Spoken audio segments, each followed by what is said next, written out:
To my daughter, the miracle of my marriage. That's what he said, raising his glass so high the light from the chandelier splintered across the crystal, painting her face in gold. Her face, not mine. He didn't even glance at me. I didn't flinch. I didn't argue. I just smiled. That same polite smile I'd been wearing for decades, the one everyone in that room thought meant obedience. Only I knew it hid something else. Don't scroll past this one. This is a story you'll feel deep in your chest. Stay with me until the very end because every word matters. Inside I felt nothing sharp or sudden. No explosion of rage. Just a steady current, calm and certain like the tide. Because while they all clapped, while my sister flushed under the praise, while his voice filled the dining hall like some grand proclamation, I already knew something they didn't. The clock on the wall read 8:17 p.m. The roast beef on my plate had gone cold. My palms rested flat on the linen tablecloth, one on either side of the fork and knife as if I were pinned in place. The scent of garlic butter still clung to the air, heavy, greasy, cloying. Somewhere behind me a waiter dropped a spoon. Nobody noticed. Not my sister who sat there glowing as if she'd won a crown. Not my father who drained the last of his glass and nodded at her with pride he never spared for me. And certainly not the family friends. A sea of smiling mouths, clinking silver and empty words. I leaned back in my chair and let the sound wash over me. Laughter, toasts, chatter. All of it rising like smoke, blurring the truth. I remembered another toast. Years ago, same house, same man. He'd raised a glass then too. But that night it wasn't praise he poured out. It was venom. Words about how I'd never amounted to much, how I'd been too stubborn to settle down, how I was always difficult. He'd said it like a joke, like a harmless jab.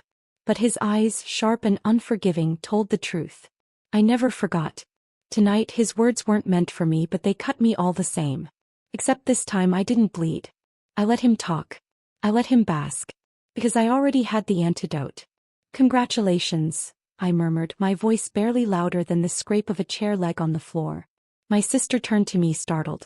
Thank you, she whispered, though her eyes flickered, uncertain. He knew. Not all of it, not yet, but enough. Enough to avoid meeting my gaze for too long.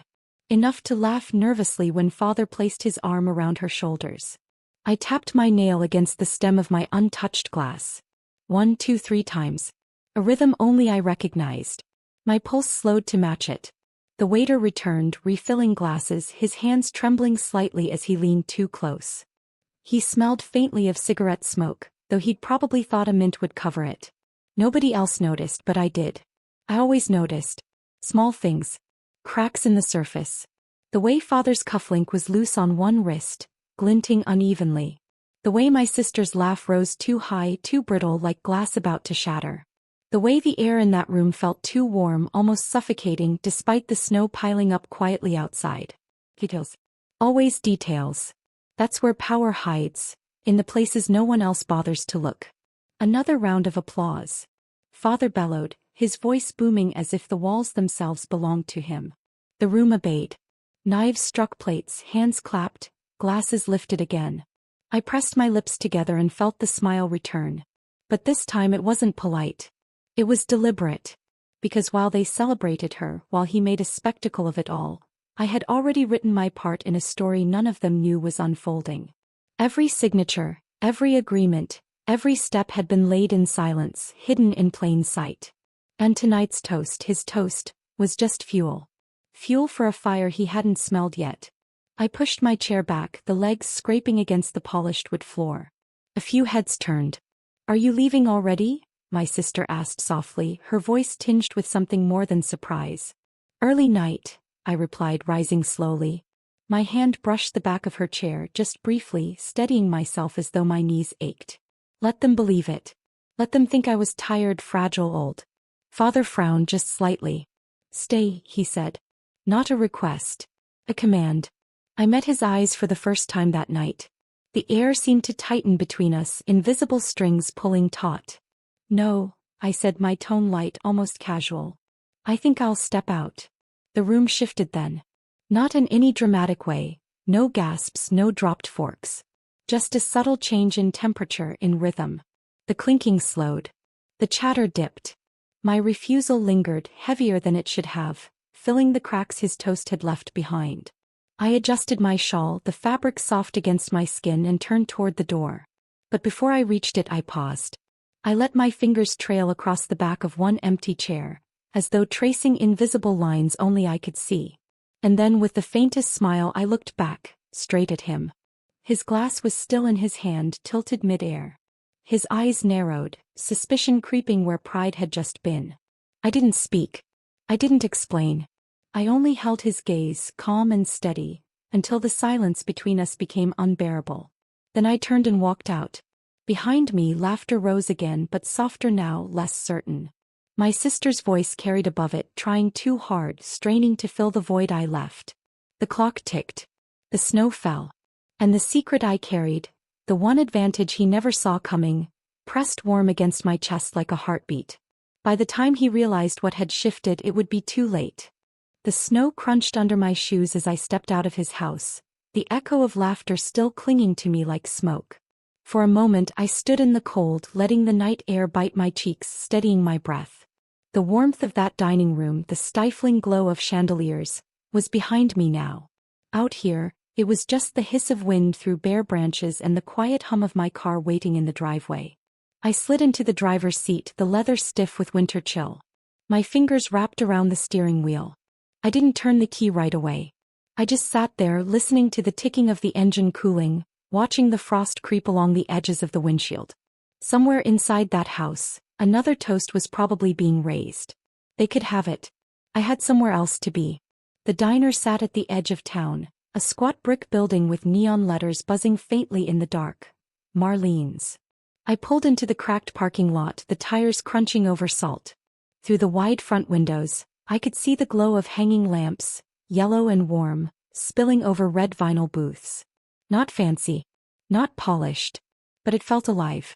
When I pushed the door open, a little bell rang overhead. The scent of fried onions and brewed coffee wrapped around me, thicker than any perfume.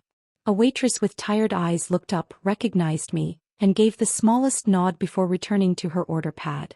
And then I saw them. They filled the back booth, the biggest one in the place, pressed shoulder to shoulder. Faces I knew. Faces I'd chosen. Evelyn sat nearest the aisle, her gray hair pulled back tight, hands clasped as if she were holding something invisible. Once she'd worked in his office, typing reports while he stood too close, reading over her shoulder until she shrank inside herself. Beside her was Rosa, who had scrubbed his floors and polished his silver until her knuckles cracked. He never once remembered her name. He'd called her the maid, always with that smirk, always loud enough for everyone to hear. Across from them was Janine, quiet, almost ghost-like, who had been dismissed with nothing more than a folded check after years of service. She hadn't even been thanked. And there at the far end, barely meeting my eyes, was my sister. I slid into the booth. The vinyl seat groaned under my weight, the edge digging into my legs. For a long moment no one spoke. The clatter of dishes, the sizzle from the kitchen, the hum of a jukebox in the corner, all of it filled the silence between us. Then Evelyn reached across the table, her fingers trembling slightly, and placed her hand over mine. "You did it," she whispered. "You walked out." I nodded once. No need to explain. They understood. Rosa poured sugar into her coffee, the grains spilling over the edge of the spoon. "He toasted her, didn't he?" she asked without looking up. "Yes," I said. My voice came out steadier than I felt. "He did." My sister shifted, uncomfortable. She tucked a strand of hair behind her ear and avoided my gaze. The others noticed. Of course they did. The waitress came over, pad in hand. "The usual?" she asked. "Yes," I replied. My voice softened. "For all of us." She scribbled, nodded, and left. Soon, steaming cups of coffee landed in front of each of us, the bitter scent rising like smoke signals. We didn't toast. We didn't need to. That we talked. Not about tonight's dinner. Not about the laughter I'd left behind. We talked about the years before. The years that shaped us, scarred us, hardened us. Evelyn remembered the day she was called replaceable. She'd worked 12 hours straight, stayed late to file his papers. And still he'd said it like she was nothing more than a chair he could swap out. Rosa recalled the Christmas he handed her an envelope. A bonus, she thought, only to find a coupon for a cleaning supply store. Janine's story came haltingly, her voice breaking once. She'd been promised a pension. Promised. And then one morning she was told the budget had changed. She walked out with nothing. Each voice added weight to the table, until the air around us grew heavy, pressing down like a storm cloud. I sipped my coffee, its heat burning my tongue, anchoring me in the moment. Their pain wasn't new to me. I'd carried pieces of it for years, collecting each slight, each dismissal, tucking them into the corners of my memory. Tonight they weren't just memories. Tonight they were reasons. My sister finally spoke. He means well, she murmured, though her voice lacked conviction. The table fell silent. Evelyn's eyes narrowed. Rosa scoffed. I set my cup down gently. Does he? I asked. My sister's eyes filled with tears she didn't let fall. She looked at me, then really looked. And I saw it, the crack in her armor. She'd been praised tonight, yes. But she'd been cut too, in ways no one else noticed. The plates arrived then, heavy with pancakes, eggs, bacon. Grease shimmered under the diner's lights. Forks clinked, knives scraped, but our hunger wasn't for food. We ate because it gave our hands something to do. But our minds were elsewhere, circling. At one point Rosa leaned close, her voice low. What happens next? The others glanced at me. Even my sister. I stirred my coffee slowly, watching the dark swirl. My reflection rippled, older, lined, but steady. We wait, I said. And we keep building. No one asked building what. They already knew. Through the diner window I saw the snow falling harder, piling on the hoods of cars, softening the edges of the world. The storm outside mirrored the one in here. Quiet, relentless, unstoppable. The waitress brought more coffee. The jukebox clicked, shifting songs. A couple in a nearby booth laughed too loudly, their joy bouncing against the walls of our silence. I felt the weight of eyes on me, my sister's most of all. She wanted to ask. I could see it in the way her lips parted, then closed. She wanted to confess something, to pull the thread that held her together. But she didn't. Not yet. Instead she whispered, "He'll never forgive this." I leaned closer, my voice calm even. "He won't even see it coming." The clock above the counter read 9:42 p.m. I rose from the booth, dropping bills on the table. Enough for all of us. The others followed, coats pulled tight, scarves wrapped. One by one they filed out into the snow. Their breath rose in white clouds, merging with the storm. My sister lingered. At the door she turned to me, her eyes wide, searching. "What are you going to do?" she asked softly. I looked past her at the dark street stretching beyond the diner's glow. "Exactly what he taught me," I said. Her brow furrowed, confused. But I didn't explain. Not yet. As the door shut behind us, the bell jingled faintly, swallowed by the howl of the wind. The night felt different now. Not like escape. Not like retreat.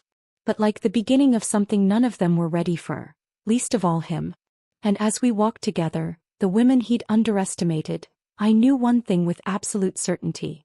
Every step we took was another nail in the coffin of his pride. That thought stayed with me as I lay in bed that night, the wind rattling the windows, the storm outside still clawing at the trees.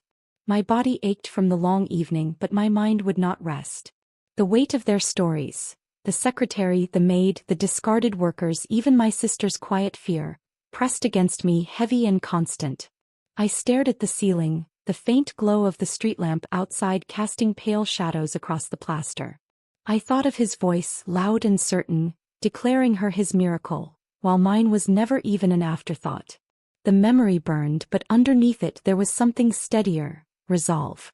The first cut had already been made. And he hadn't even felt it. Morning came gray and brittle. The snow had stopped, but the world outside was buried in silence. I pulled on my robe and shuffled to the kitchen, the floor cold under my feet. The coffee pot hissed as it filled, steam curling into the air. I sat at the small wooden table with my mug, the newspaper spread in front of me. The ink smudged my fingertips. Headlines shouted about markets, contracts, mergers. His name was there too, bold and commanding. Always tied to success. Always untouchable. But I smiled to myself. Because what they didn't print was the truth already at work. Small signatures, quiet agreements, little pieces moving beneath his nose. The first cut doesn't bleed. It slips under the skin, invisible. Later that morning I met Evelyn at the library. She liked it there, quiet, orderly, rows of books smelling of dust and paper. She was waiting at a table near the back, a folder tucked under her arm. "You sure about this?" she asked as I sat down. Her voice trembled but her eyes held steady. I nodded. "More sure than I've ever been." She slid the folder toward me. Inside were copies of documents she'd pulled from old files, things she was never supposed to keep. Memos, financial notes, letters. Evidence of corners cut, promises broken, money shifted where it shouldn't have been. I ran my hand across the papers, feeling the raised texture of the typewriter ink. "This is enough," I whispered. "Enough to start," Evelyn said. The next cut came from Rosa. She met me in the church basement after Sunday service, her hands smelling faintly of bleach. She carried a small box taped shut. "Payroll records," she said simply. "From when I cleaned his office. He didn't notice me, so he didn't notice when I copied them." I placed my hand over hers. "He never saw you. But I do." Her eyes welled and for the first time I saw her stand taller. Janine's contribution came slower. She had always been quiet, hesitant, but the anger in her had been simmering for years. One afternoon we sat together in her kitchen, the smell of chicken soup filling the air. She slid a thin envelope across the table. "My pension," she said bitterly. "Or what was supposed to be." He said there was no money. But there was. I found proof. I opened the envelope and saw the slips of paper, the numbers clear, undeniable. "He stole more than money from you," I said. She nodded. "Now it's his turn." Piece by piece the cuts deepened. Each woman brought something small, something overlooked, something he had dismissed. And together they formed a blade sharp enough to pierce the pride he wore like armor. Through it all my sister lingered on the edges. She came to the meetings, sat with us, listened. But she rarely spoke. Sometimes I caught her twisting her ring nervously, her eyes darting to me then away. One night as we left the diner she pulled me aside. The air was cold, our breath puffing into the dark. "You don't understand," she whispered. "He needs me." I looked at her, steady. "No. He uses you. Just like he used us." Her lips parted as if she wanted to argue. But then she closed them, her jaw tight, and walked away. The weeks moved like that, quiet, deliberate. To anyone watching, life looked ordinary. I went to the grocery store, chatted with neighbors, shoveled snow from the walk. He continued his work, his speeches, his endless praise of her. But beneath the surface, the ground shifted. One afternoon I sat at my kitchen table, papers spread out before me. Contracts, bank statements, records. The women had given me their pieces and I stitched them together. Line by line, the story unfolded. His empire built not on strength but on shortcuts, lies, and the backs of those he discarded. My pen hovered over the page. My hand shook slightly, not from fear but from the weight of it all. The first cut had been made. And I could already see how deep it would go. I didn't tell him. Not yet. That wasn't how this worked. Revenge isn't loud, not at first. It's the quiet drip of water wearing stone down to nothing. But sometimes, silence speaks louder than rage. I saw him once at the grocery store, pushing a cart with her by his side. He spotted me near the canned goods. His smile was thin, polite, dismissive. "You look tired," he said as though he were offering concern, but really it was just another jab. I smiled back, calm. "You look confident." He frowned, confused. But I turned away before he could ask more. Back at home I placed another document into the growing pile. Each one was a thread, and soon the fabric of his pride would unravel. My hands no longer trembled. My smile no longer hid. The first cut was silent. But the silence was ending. I realized it on a Tuesday morning when the phone rang before sunrise. My hands were wrapped around a warm mug, the steam softening the chill of my kitchen. The clock on the wall read 6:12 a.m., too early for friendly calls. Too late for emergencies. I let it ring twice before I answered. "Are you seeing this?" Evelyn's voice crackled through the line, thin with shock. "Seeing what?" "The news." "Turn it on. Now." The television in the living room hummed as I pressed the power button. The screen lit up with the face of a news anchor, serious and steady. Words scrolled across the bottom. "Investigation launched into mismanaged funds." And then his name. Bold, undeniable in letters too large to ignore. I sank into the armchair, my robe pulling tight around my shoulders. My heart didn't race. Instead it slowed, heavy and deliberate like the beating of a drum. The walls were cracking.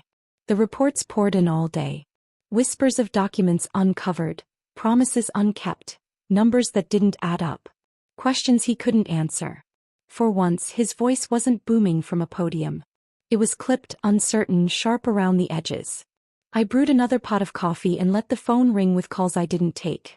Instead, I listened to the hum of the heater, the rattle of branches against the glass, the slow crumble of his certainty on the television screen. The first cut had been hidden. But this was the sound of the second, loud and public. That night the women gathered again at the diner. The neon sign flickered as we pushed through the door, our boots leaving wet prints across the linoleum.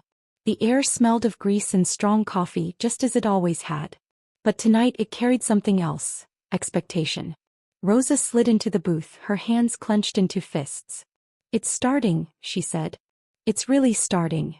Evelyn's face was pale, her eyes sharp. "He'll fight. He always does." Janine stirred her tea, the spoon clinking against the glass. "But he's bleeding now." I looked around the table at the lines etched into their faces, at the weight they carried. For years he had dismissed them. Tonight they sat taller. The waitress came over, balancing plates of pie. "On the house," she said with a smile. "He's not the only one who made enemies." We laughed, quiet, uncertain but real. As we ate, my sister arrived. She slipped into the booth, her cheeks flushed from the cold. She didn't order anything. She just sat there, her eyes darting from one woman to the next. Finally she spoke. "He knows something's wrong." We fell silent. Her voice trembled, but her words came quick. "He's been asking questions. About me. About you. He doesn't have proof yet, but he's looking." Evelyn's hand clenched on her fork. Rosa muttered something under her breath. I set my fork down steady. "Let him look. The walls are already falling." The days that followed were chaos. Newspapers splashed his name across their front pages. The radio carried whispers of investigations, lawsuits, betrayals.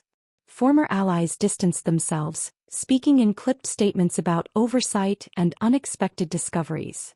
I watched it unfold from the quiet of my home, each headline another stone sliding free from the wall he had built around himself. And yet, beneath the noise, there was fear. Not mine, his.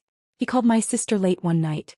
I heard about it the next morning when she showed up at my door, her coat buttoned crooked, her eyes red from crying. "He's desperate," she whispered. "He kept asking what I knew, what I'd heard. He said someone was after him." "And what did you say?" I asked. Her hands shook as she tugged at her ring. I told him nothing. But he didn't believe me. I made tea, the kettle whistling sharp in the quiet kitchen. As I poured, I studied her face. The same face that had glowed under his praise, the same face that had looked away when I left that dinner. Now it was pale, drawn, afraid. "You have to decide," I told her gently. "You can keep protecting him. Or you can stand with us." She lifted her eyes, meeting mine for the first time without flinching. "And if I don't?" I didn't answer. I didn't need to.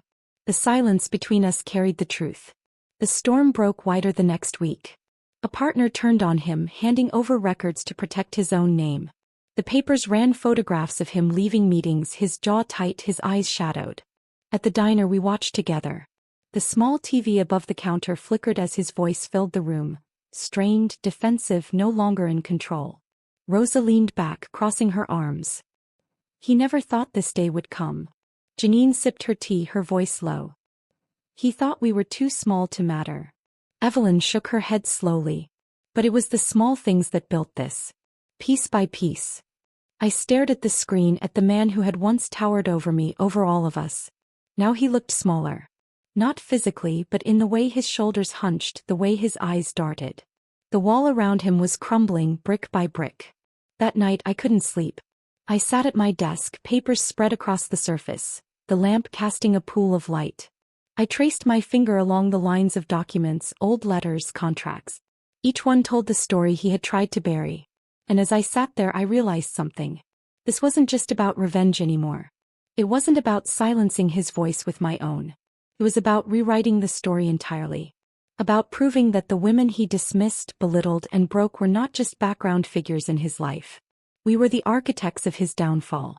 The next morning I drove past his house. The curtains were drawn, the driveway empty. For years that house had been a fortress. its lights bright, its windows clear. Now it looked shuttered, hollow, afraid. I parked down the street and sat there for a long time watching. The silence of the house pressed against me. I almost felt pity. Almost. But then I remembered the look in Rose's eyes when she spoke of years spent scrubbing his floors. The way Evelyn's hands had trembled as she handed me those papers. The bitterness in Janine's voice when she spoke of her pension. The tears in my sister's eyes when she admitted his grip on her life. Pity has no place here.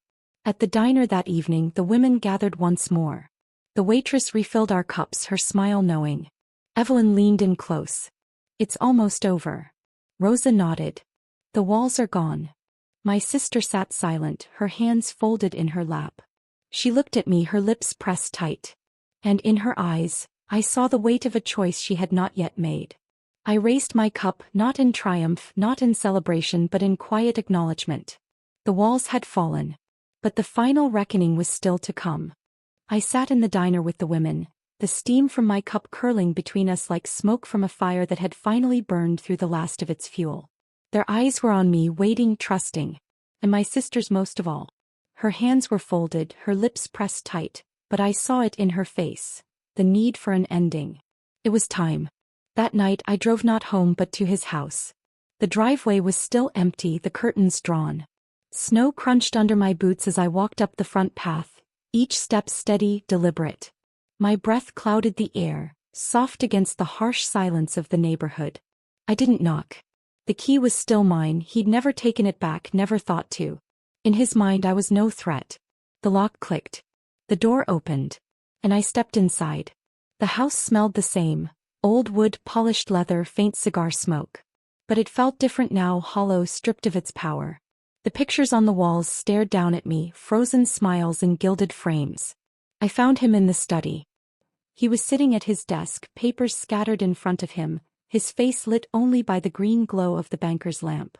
His hair looked thinner, his shoulders smaller. When he lifted his head and saw me, his mouth twisted. Not into a smile, not even into anger. Into something closer to fear. You, he said. Just one word. But it carried all his disbelief. Yes, I answered. For a long moment we just stared at each other. The silence hummed with years of words unsaid. Then he shoved the papers aside and rose to his feet. What did you do? His voice was sharp, frantic. They're tearing everything apart. My name, my company, everything I built. You built it on us, I interrupted. My voice was calm, but my chest tightened with every word. On the women you dismissed. The women you broke. The women you thought too small to fight back. His eyes flashed. You think you did this? You've always been nothing. Always. I stepped closer, close enough to see the lines etched deep into his face, the sweat beading on his temple. And yet here you are. Burnt. And I'm the one standing in front of you. He staggered back, his hand gripping the edge of the desk. For the first time in my life he looked smaller than me. Not in height, not in size, but in weight. The weight of truth. You were supposed to be my daughter, he said, his voice breaking. You were supposed to respect me. I was your daughter, I replied softly. And you taught me everything I needed to destroy you. Behind me the floor creaked. My sister stood in the doorway, her face pale, her eyes wide. She had followed me, though I hadn't heard her come in. Is it true? She whispered, her voice trembling. All of it. I turned toward her, my throat tight. You already knew, I said gently. That's why you helped me. Her lips parted, her breath catching. She shook her head. I didn't mean for this. Yes, you did, I said. Every time you told me a detail. Every time you let something slip. You gave me the keys to his empire. Her eyes filled with tears. He'll never forgive me. I stepped closer and took her hand. He doesn't get to forgive you. He doesn't get to own you anymore. The room was thick with silence. He stood there, staring at us, his mouth working soundlessly like a man drowning. Finally he spoke. You'll regret this. Both of you. I shook my head. No. For the first time I don't regret anything. We left him there, standing among the ruins of his papers, his empire crumbling around him. Outside, the snow had started again, soft flakes drifting under the streetlight. My sister's hand was still in mine, trembling but strong. When we reached my car, she turned to me. What happens now? I looked up at the falling snow, the quiet street, the glow of the diner sign in the distance. Now, I said, we live. Without him. The days that followed were a blur of headlines, statements, hearings. His name was dragged through every mud-soaked corner of the press. Former allies abandoned him, his fortune dissolved, his pride shattered. And we kept meeting. Not to gloat. Not to celebrate. But to breathe. To remind ourselves that the weight we had carried for so long was finally gone. At the diner one evening, Evelyn leaned across the table, her eyes shining. We did it, she whispered. Rosa smiled for the first time in years. Janine's hands no longer shook as she lifted her cup. My sister sat beside me, quiet but steady. And I felt lighter than I had in decades. But revenge, I learned, isn't just about tearing someone down. It's about what you do afterward. The pieces you pick up, the life you choose to live once the ashes settle. One morning I stood in front of the mirror. The woman staring back at me was older, lined, her hair streaked with silver. But her eyes were steady, alive. For years I had been his disappointment. His burden. His forgotten daughter. Now I was something else. I was his curse. And for the first time I forgave myself for ever believing I was less than that. The story ended not with his destruction but with our freedom. The women he broke now walked taller. My sister found her own voice. And I found mine, stronger than I ever knew it could be.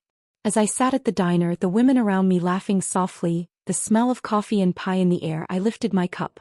Not to him. Not to revenge. To us. To survival. To forgiveness. Of myself, not of him. I was his curse, yes, but I was also my own salvation. If this story struck a chord with you, don't leave just yet. Subscribe for more dark, emotional revenge stories. Because you deserve to be heard and you'll never listen the same way again.